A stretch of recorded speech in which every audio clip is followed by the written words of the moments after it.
Thank you so much for joining. Stephanie gave a great introduction, and I will just um, explain a little bit more about what we're doing. I'm a writer for Tablet magazine, and my writing focuses what it's like to be a parent today and what it's like to be a Jewish parent. And this week, I'm really struggling. My family is from Israel, and it feels extremely difficult to find the time to process what's happening as a person, as a mother, and then figure out how to explain why we're sad and what's going on in Israel, while also being their emotional center and their pillar of strength. And I feel overwhelmingly grateful to be able to tuck my healthy, beautiful children in at night. And yet I find myself distracted and sneaking away to read the news. I'm walking around with a very, very dark cloud over my head while trying to be a present and happy mother. And from what I understand, I'm not alone. We came up with this idea a few hours ago, and over 300 people, parents, grandparents, aunts, uncles, people from the Jewish community, people from outside the Jewish community have registered to be part of this discussion. And I am so grateful to Esther, who we're going to meet in a moment, for agreeing to be part of this and sharing her wisdom and insights and hope with us. And so I just am grateful for everyone for joining tonight, and I'm grateful for Esther. And so I'm going to ask Esther a series of questions. I'm going to let Esther introduce herself. And then, like Stephanie said, please put your questions in the chat. We will be monitoring them and trying to include as many as possible for Esther to address.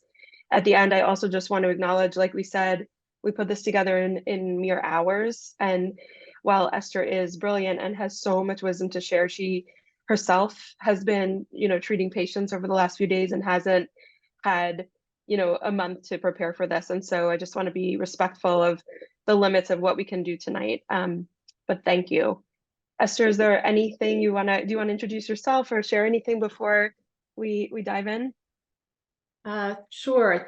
First, I just want to say thank you, to Stephanie, to Tablet for this convening. I hope that the conversation today will help us feel more connected, a little more centered, with a little more clarity at a moment when I know we're all reeling and dysregulated in some very fundamental and profound way. Our nervous systems are going over time, our brains are going over time.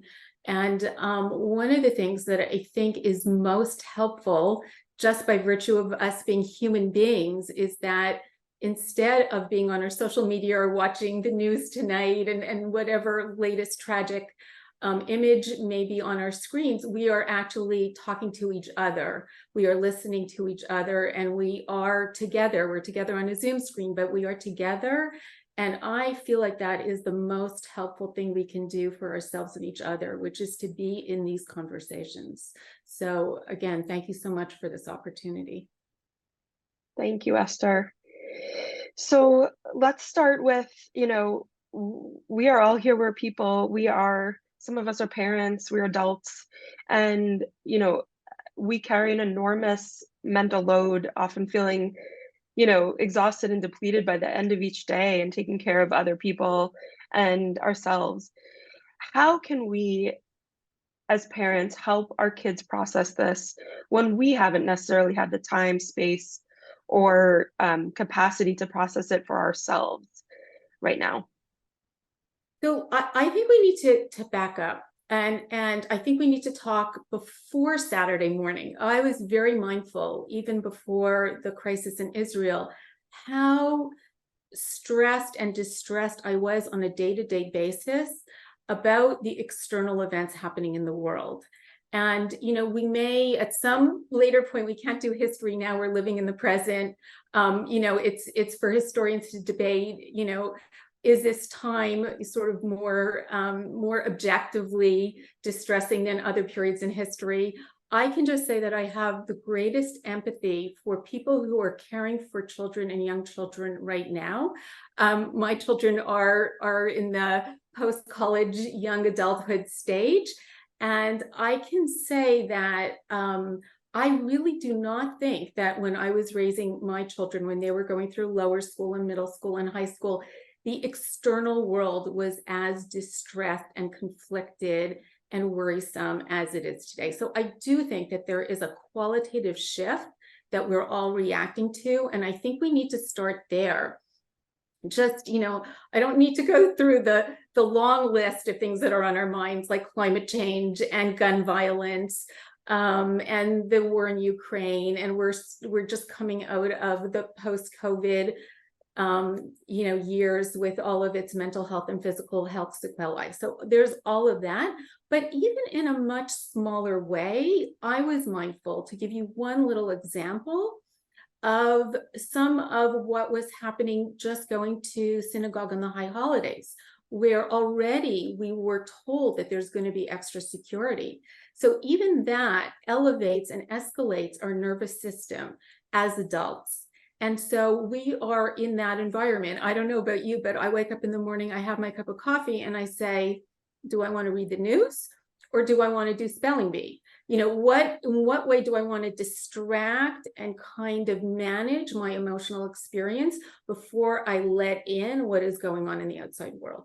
So that was our baseline. That was happening before Saturday, before the war in Israel. And I just want to also just acknowledge that that's the external world. We each have our own, health challenges or crises or things going on in our immediate families, and particular nuclear families that are stressful and difficult to manage on a day-to-day. So we have the external world, we have our own nuclear families and extended families that we're worrying about on any given day. And then Saturday happened, and one of my first thoughts was, I cannot take in the fact that something else is now, something terrible and frightening and terrifying is now going on in the world. So I think as parents, as adults, we have to regulate our, I noticed I just put my hand on my heart, which I did actually intuitively. I did not do that very consciously, but how do we slow down our heart rates? How do we regulate ourselves?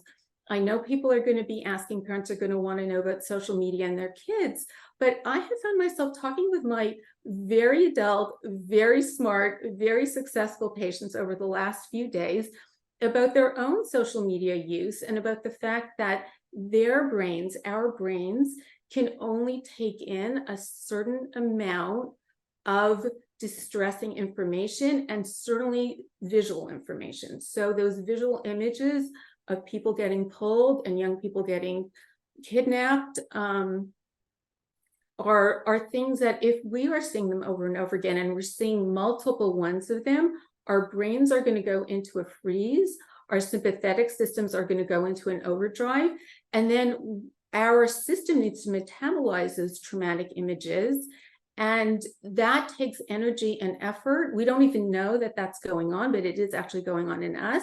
And it shrinks our capacity to be available interpersonally, both to people we may want to be reaching out to in Israel, and most importantly, to our children. So I think our very first step is to monitor our own social media usage. I'm going to just pause there.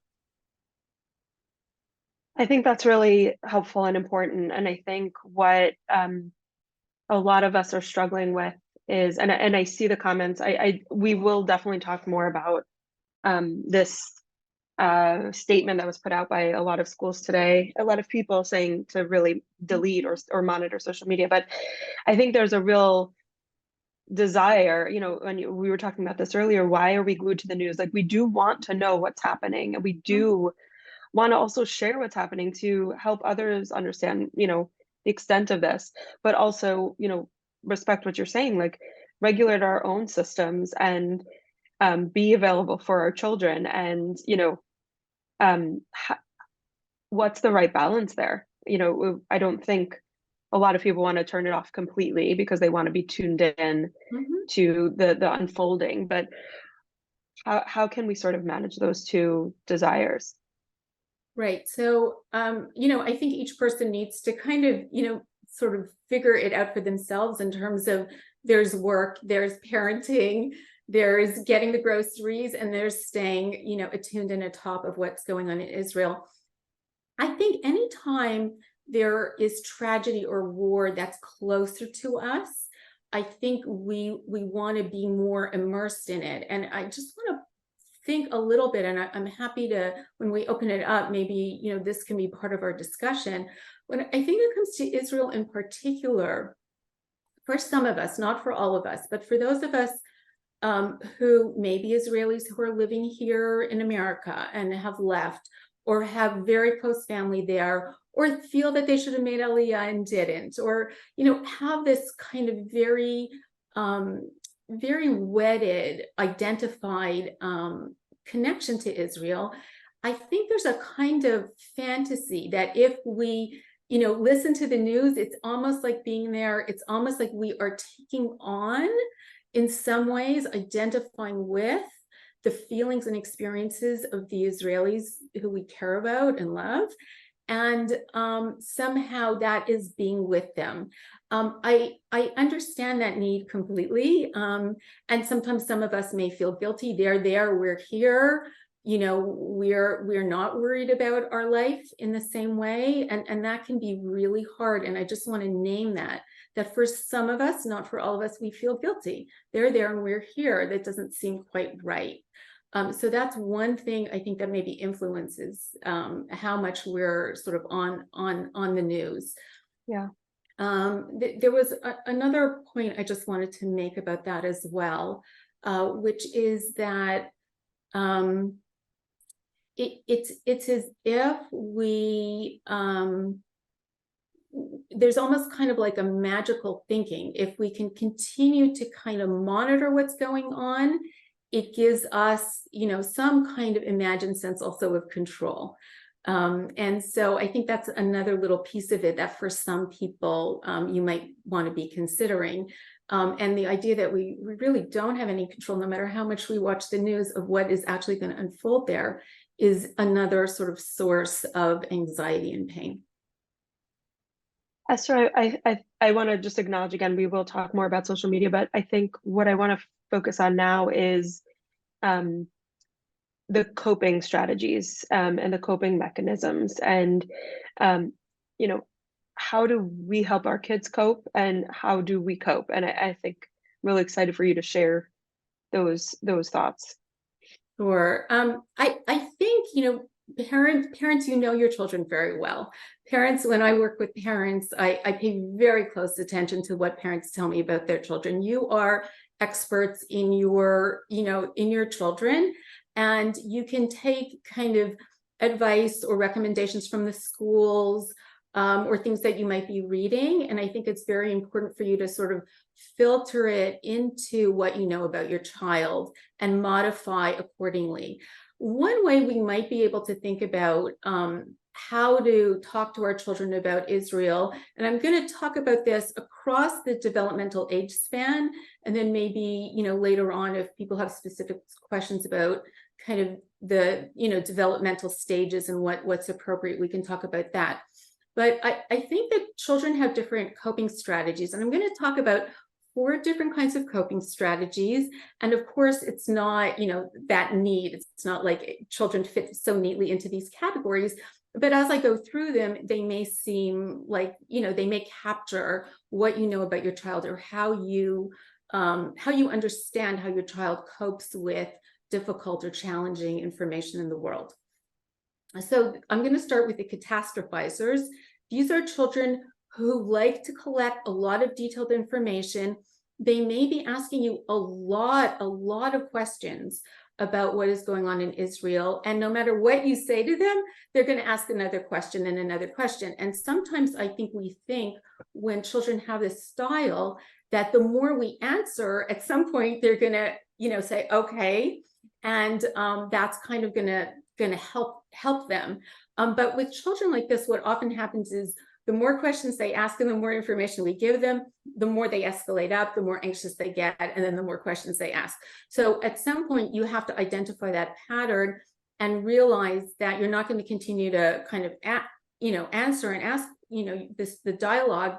You're going to kind of contain it, and you really need to shift them either to, a soothing activity, or it's time to eat dinner, or sometimes you actually have to say, I think we've talked about this enough now, let's figure out what else we can do or what else we should talk about. You actually have to be very specific with them.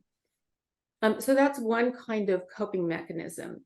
Other children are called sensitizers, and children who are sensitizers are going to ask for some information. They might want to know some details.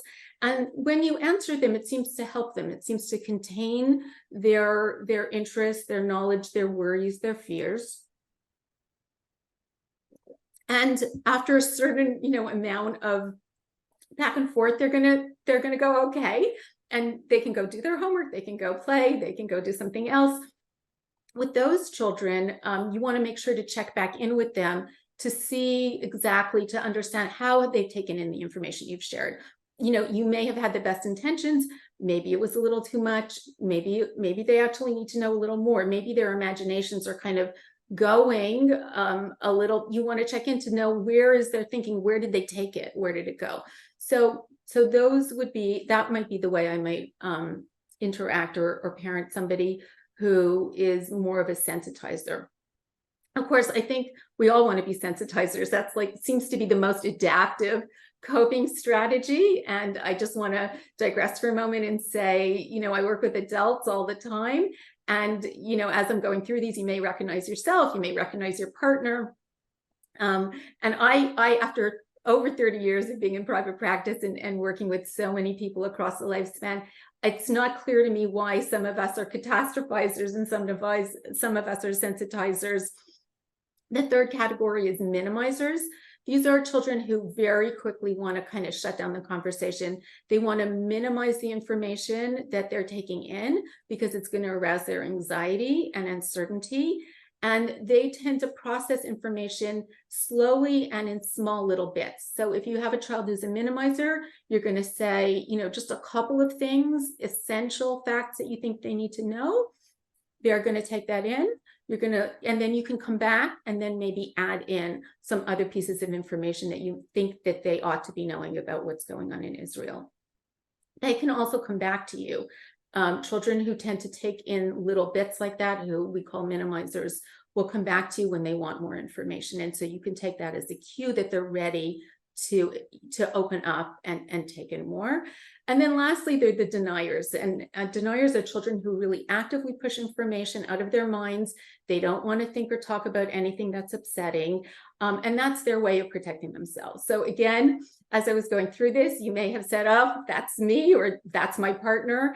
I do a lot of couples therapy, and sometimes people are sensitizer or catastrophizers, and their partner is a minimizer and denier, and they want to talk, and one person wants to talk and the other person doesn't want to talk, and that can also be a source of tension. So it's helpful to know, even as a parent, where you might fit in terms of your own coping strategies, where your child fits in, and also where your partner, if you have a partner, where your partner fits in too, because that's also going to be going on in the dynamic of your family. It's not only parent to child, but if you're partnered, it's partner to partner as well. And so, that's all in the mix.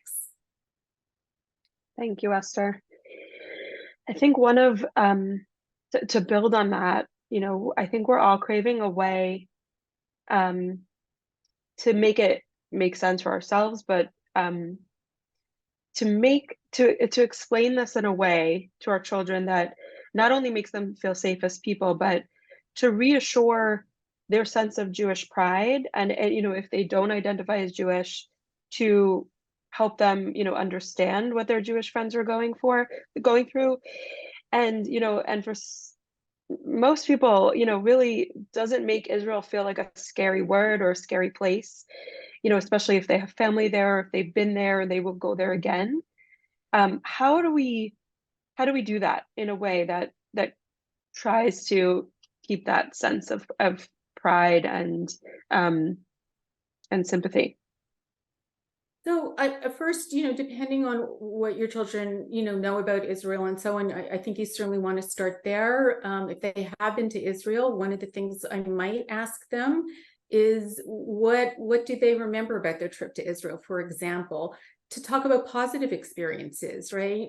If they were fortunate enough to have spent some time there, what do you remember about Israel that you really loved? What was, the best thing that we did when we went? So for those people who have had opportunities to be in Israel, that might be a good place to start.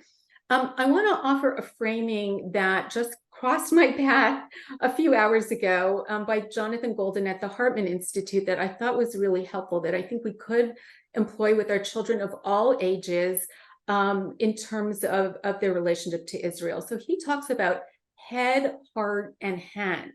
So we want to ask our kids, what do you understand about Israel? What is Israel? What is Israel? Depending on the age of your child, right? When did Israel come into existence? Some historical facts. What's your understanding? Who lives in Israel, right? There are many different kinds of people live in Israel. Where have the population? So you can really just, depending, again, if your child is very well informed about Israel, you might not want to go there.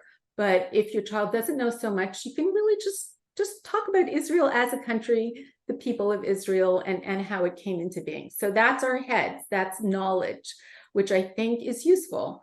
Our hearts are, what do we feel about Israel, and why do we care about it, and who do we care for in Israel, right? Who are the people that we might know in Israel?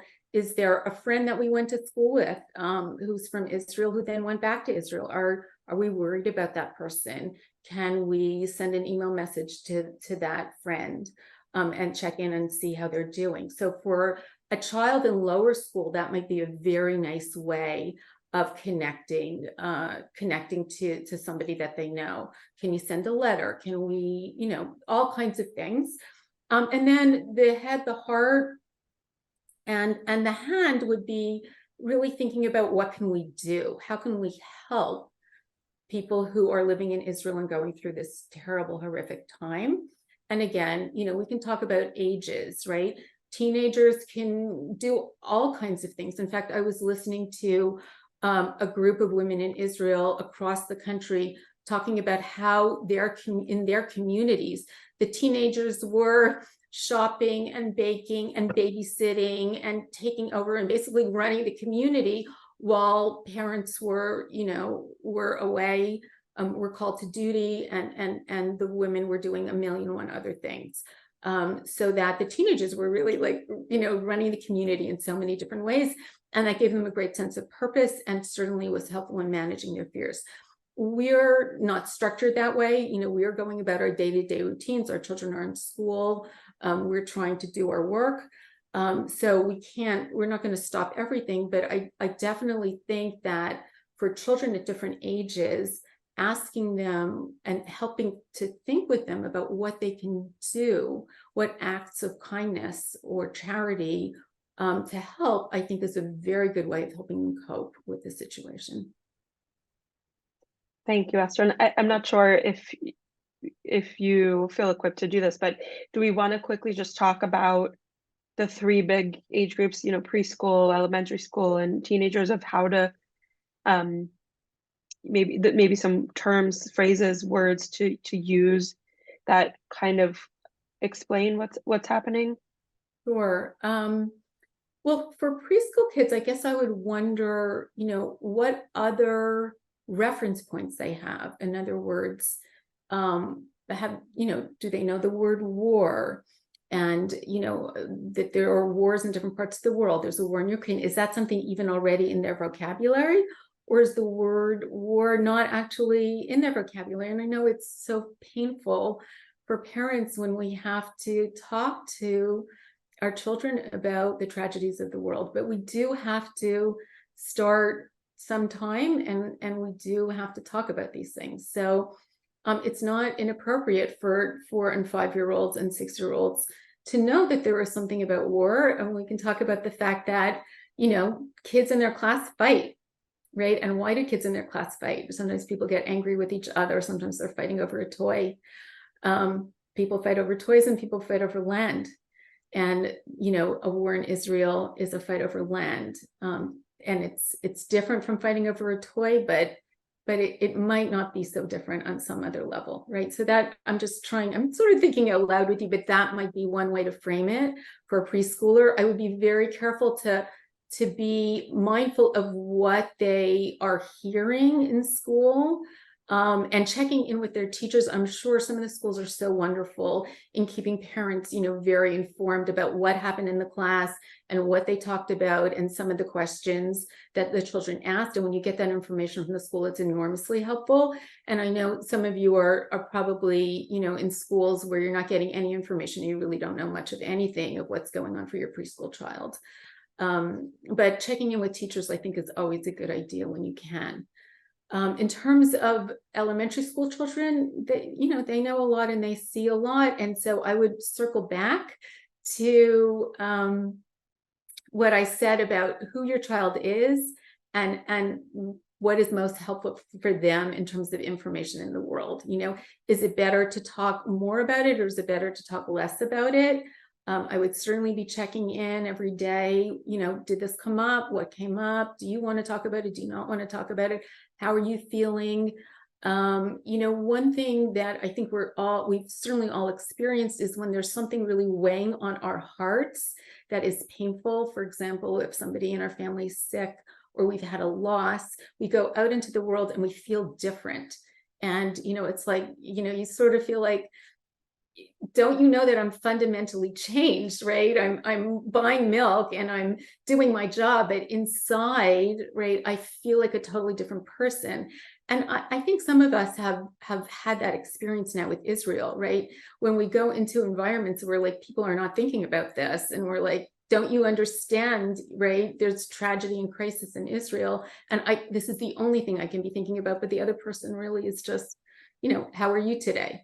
So I think for some of our kids and some of their school environments, they may be feeling like that. So it's particularly important to create opportunities and environments for them to share in the conversation, in whatever your Jewish communal affiliation might be. Maybe this is the time you really want to put together a Friday night dinner for your children and invite a couple of other families and really feel like this is a place and a space where people can share what it's been like for them.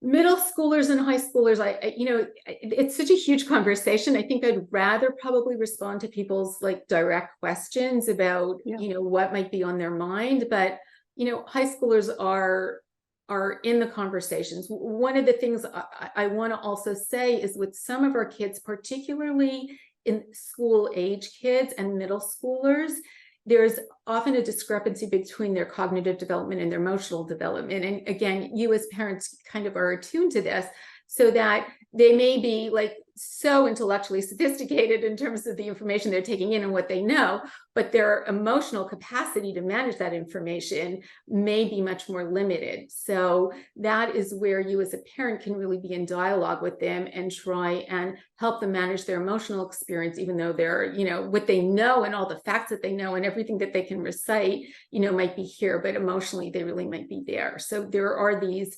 developmental discrepancies across different capacities that children have, and they can often be very asynchronous, and that's something to be mindful of. I'm sorry, I feel like I've been a little scattered in responding to your question, but I'm welcoming people to kind of circle back to it. Esther, on that note, and it's coming up through the questions, and it's coming up for many people, in just a few days since this started. If the Jewish spaces are already feeling and looking different, there's extra security, there are police cars outside schools, people are talking about different things. Again, we're just a few days into this, but how do we explain that? How do we make sure people understand that we're trying to be as safe as possible here, even though something is happening far away? People in the messages are conveying that there are real threats to our communities here in America. Mm-hmm. And so that's a whole other conversation, and I'm curious how we approach that. Yeah, some of this, I feel I'm wearing a psychologist hat, and I'm not wearing a Jew in the world where, anti-Semitism is escalating. I will, full disclosure, I'm the child of a Holocaust survivor, an Auschwitz survivor who lost everyone and was devastated by the time he was 18. So I'm sharing that information because, yes, what does it mean to be Jewish in the world and to be vulnerable? And we always want to kind of push off that conversation with our kids. When do you introduce the Holocaust? When do you talk about the idea that people hate Jews? There is no good explanation for it, right? If you have an older child, you can ask them what their understanding is of that and why. We don't have good explanations for evil in the world and hatred in the world. I leave that, to the philosophers and the theologians. We can't answer that question for our kids. We can listen to what they're thinking and asking. So if there's security in front of a school that wasn't there before, I would do my best to try and reassure. I would say the security is there to help everyone stay safe. The truth of the matter is, to the best of my understanding, right, prior to this, kids, have, lockdown procedure practice. Teachers, the first thing that they are, they need at the end of the summer for orientation, the very first thing they're told about is lockdown in case there's, gun violence. So on the one hand, we feel that we are particularly victimized as Jews, and that's very painful and very hard. Like in each generation, like, can't there be a generation where, we don't have to grapple with anti-Semitism? Can't there be a generation where Israelis don't have to go to war? It brings tears. Many of us I know have been weeping. And again, we go back to monitoring ourselves. But I think what's really important is to know that this is in the context of many other difficult things that our children are facing. So be really calm about it. There's a police car there because sometimes it feels like places need extra protection and the police car is there to just look out for you. And I would be as matter of fact as possible. To go back to the coping style, you might have a child. If your child is a catastrophizer, that child may ask you, 5 more questions. The child who is, a minimizer may not even notice, right? It is amazing. Some kids notice everything and some kids notice nothing. So for the kid who notices very little, you certainly don't want to call attention to the police car that's there, right? Mm-hmm. Thank you, Esther. There's a few things that are coming up I just want to address, and we'll address these now. There's a big difference between those who pick up on something and hear something and come to us, and there's what we're seeing here is a lot of people's children know nothing, and it's up to us to start the conversation. And so are there, and again, we know the different coping strategies in different age groups. Is there 1 or 2 things that you would suggest starting the conversation with? Is there anything that you would recommend doing to open it up in a way that again makes children feel as safe and safe sharing as well? Okay. So again, I think I'd like to maybe, we can get into this a little bit more, but, I would use the word war in Israel. There is a war in Israel right now. Again, I would not say that to toddlers, right? But if you think your kids are going to be hearing things either, in the TV, and it's a reminder also, be mindful of when your TV is on and the kids are running around and what they may be seeing. I'm sure most parents are aware, but I'm reminding them. But you can say war is when, countries fight and people fight and, people are injured and hurt, and there is a war in Israel, and we are worried and concerned. And if you notice that I'm upset or sad today, it's because there's a war in Israel and it's really on my mind. And then see what the child says or asks or does with that information. So I think that that's a reasonable way to start, and then, see what your child wants to know. Thank you. The other question that some people have is about, I think, just a little more detail about the catastrophizer, the the children who do tend towards Mhm. anxious behavior. And is there anything you want to briefly share about what to or what not to say to children who, are in that realm? So I think I want to, it's interesting. I think I want to shift the conversation a little bit, right? I'm hearing a lot of like, what should I say? What should I say? And I am going to, and maybe you're going to be annoyed with me, but I'm going to tell parents who are asking those questions, check in with yourself and trust yourself. You will figure out what to say. You don't need me as the expert to tell you exactly what sentences to use. I want you to feel like you have the capacity to figure that out for yourselves. But what I would say to you is pay attention to your children's behaviors, right? Some children are somaticizers, right? So, are you hearing about stomach aches? Is their sleep disrupted? If they were toilet trained, are they having more accidents? So I would start to pay attention to those. Are they fighting more? Are they grouchy? Or are they coming into your bed? So are there signs of stress or distress that they're manifesting or starting? I think this is, they may not yet, but this is sadly probably going to be a long haul. They may begin to, and then you just need to be able to be sensitive to the fact that they may be having a regression in their toilet training, and they may be more difficult or obstinate or whatever it is that's driving you crazy in whatever style they find to make parenting challenging. And to know or to check in with them, there may be something on their mind. They're picking up on the fact that something really bad is going on. Or, if you have a close relative in Israel, they may really be worried about their grandparent, their saba, their savta, their cousin, whoever might be there. And are they safe and are they okay? Trying to actually, put somebody on the phone or have a conversation or Zoom, depending on the situation of your family member in Israel. These are all things that could actually be helpful for your child. Try and check in with what their fantasy is. Children have such unbelievably creative imaginations, and we never know what they're actually imagining. And so having a reality to be able to check in with what they're imagining, I think is really, really important and helpful. Thank you. One of the other things that we discussed earlier and that's coming up here is there was a statement made or put out today by many different schools and communities to sort of anticipate what images might be coming out of what Hamas might be releasing and what gruesome images might be released, and to basically a call for parents to strictly either monitor their news and their children's news intake, social media use, or cut it off. And that can bring up a lot of loss of power for kids. And I'm curious what your thoughts are on how to sort of handle that. Yeah.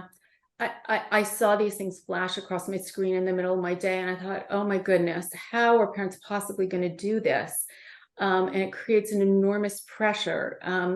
So I don't currently have teenagers. I don't know how you quite control your teenagers' social media use.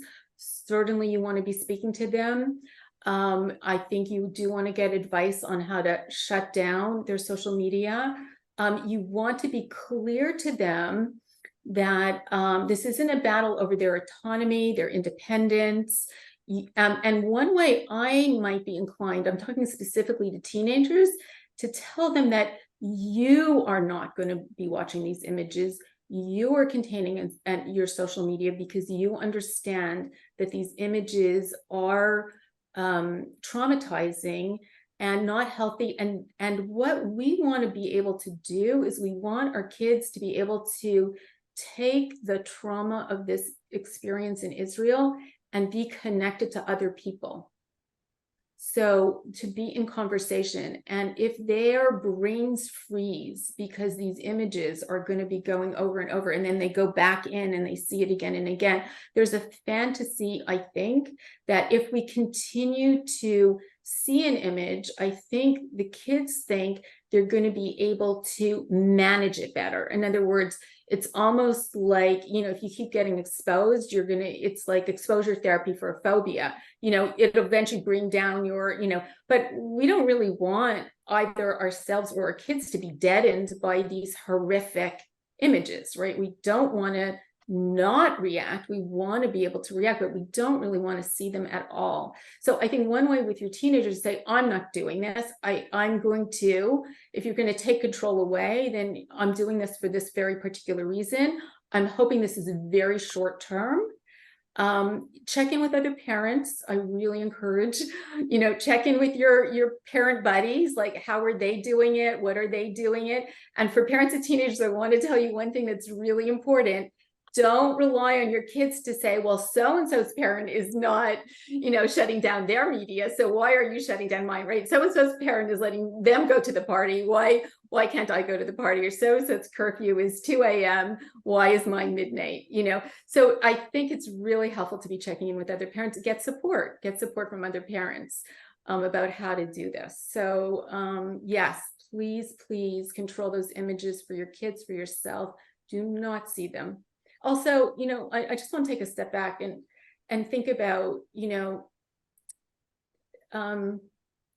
it's another kind of sort of terror to be putting that out into the world. And we don't want to be colluding with that. That's another way to think about it. And then the other part of this, and maybe this is something you can tell, I think middle schoolers and high schools will appreciate this. There's something about human dignity. Selam Elohim, and this is a Jewish value that might be an opportunity even to talk about with older children about how do we deal with the ritual of death and mourning and bodies, right? We have great honor to our bodies when we die. There's a chaver kadisha. We watch over them, we cleanse them, we bury them, we put earth on them, we honor them. These are images that are dishonoring. It's not a Jewish value to watch them. And that might help them feel like, oh, it's more respectful to not be seeing these images. Thank you. I just want to make sure we have a few more things to talk about, and we want to end on hope. But if any other people have questions, please do send them in now if it's related to something we haven't covered. I'm seeing something about forgiveness, and I think so I'm just going to add, so someone asked why we can't forgive the terrorists, and I think that's a beautiful question, and I'm curious, Esther, how you would frame the phrase that. that comes to mind is there's a time for everything. There's a time for healing. There's a time for forgiveness. And that I think that I'm wondering about the teenager asking that question now. I would wonder about, is it hard to feel anger? Is it hard to feel fear? Is there a way in which moving quickly to forgiveness is kind of skipping over very painful feelings that are hard to hold? And I would talk about time. I mean, certainly what's happened with Germany and the Holocaust is actually a beautiful example, right, of moving through stages of reconciliation and forgiveness over time. Right now, we are too in the experience to be talking about forgiveness. It's kind of like, let's just skip over this, and for that particular child asking that question, that may be how they're coping with it, which is also okay, right? You want to be sensitive to that, but that's my thought. I just want to skip over all of this pain and horror and just move on to this later stage, which we're not quite in yet, sadly.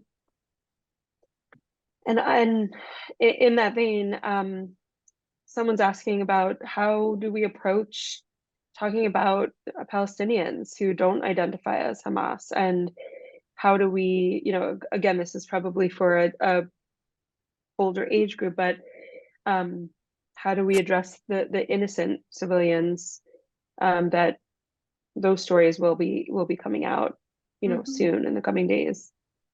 there are good people everywhere. There are good people everywhere, and the world is random.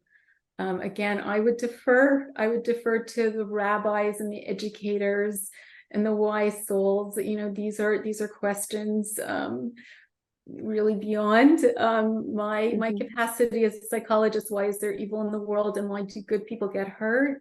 And the idea of holding the fact that there are truly good people everywhere. I happen to know that the Museum of Jewish Heritage, for those people who are in New York or are going to be coming to New York anytime soon, is launching, like this month, the first ever children's Holocaust exhibit, and it is about the Danish rescuers during the Holocaust. So that's like a wonderful exhibit to go take your kids to.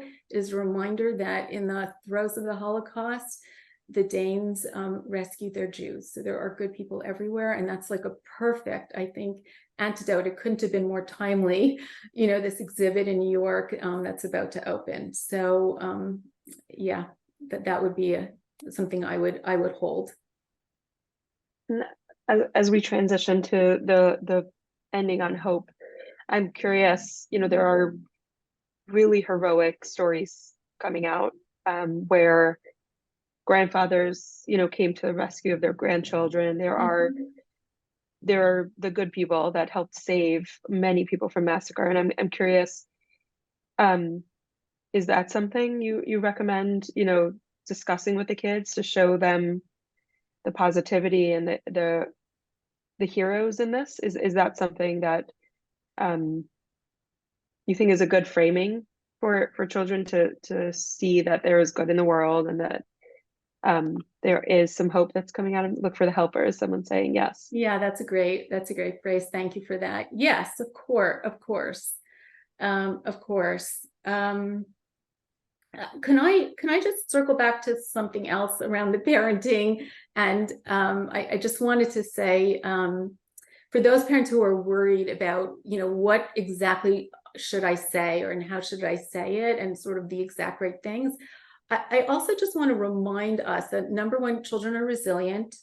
They're very resilient. And secondly, there's the concept of a good enough parent. Winnicott, who was a British psychoanalyst, talked about that. And I'm sure many of you have heard about this. And we don't need to be perfect parents. We just need to be good enough parents.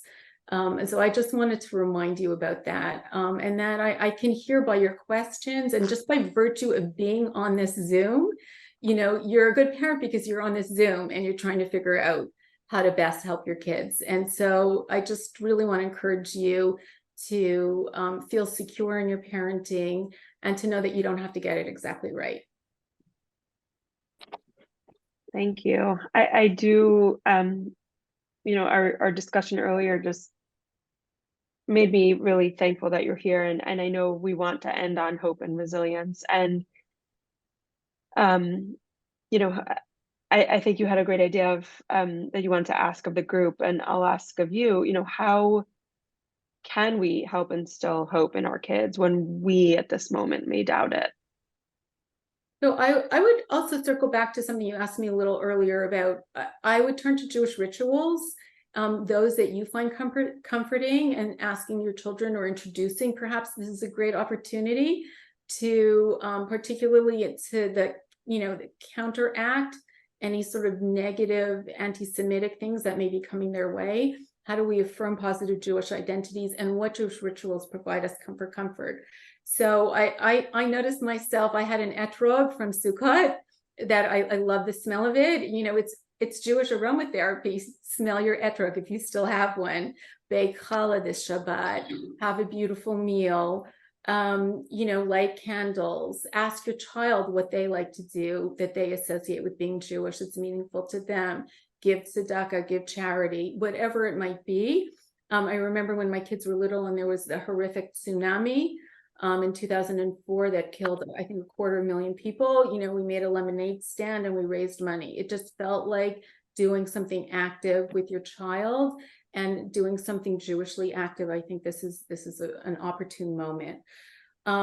So I think what we were talking about, Jamie, is another way to kind of reinforce for ourselves and end in a note of strength.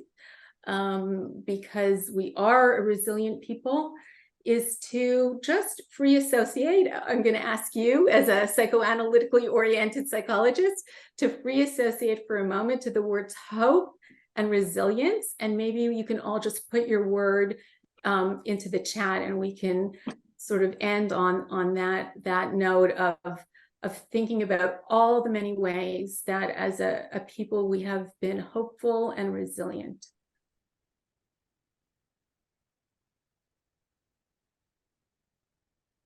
Community, courage,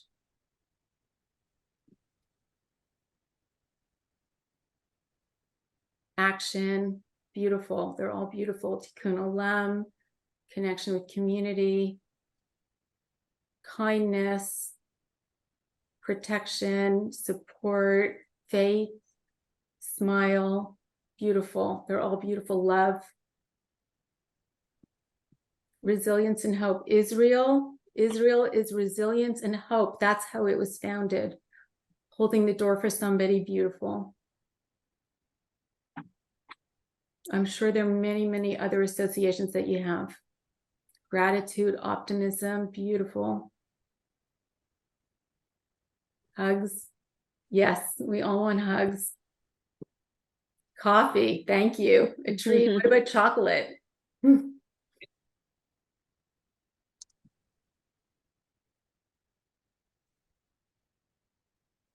you, everyone.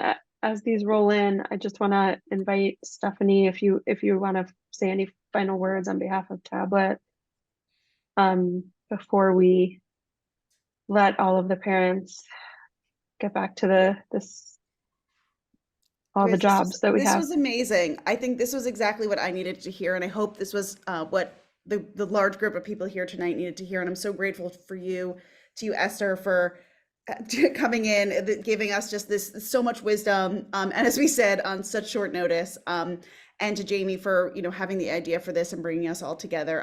As I mentioned in the beginning, we're going to transcribe this conversation and we'll publish it tomorrow on Tablet. So we'll send it to everyone who registered so you can have it as a resource. And as always, please continue to tell us what kind of coverage, what kind of conversations you want to be having as this situation develops and evolves and affects all of us. So please just, if you want to send an email, info@tabletmag.com, just tell us what you need and we'll do our best to be there for you. Someone's asking if we could do a Facebook group for this. That's actually a really good idea. So yes, yes to all of it. We'll do our best to be there for you and to give you the information that you need to have these conversations. Thank you everyone for joining. Thank you, Stephanie. Thank you, Tablet. Thank you, Esther. Good night, everyone. Get some sleep. Night.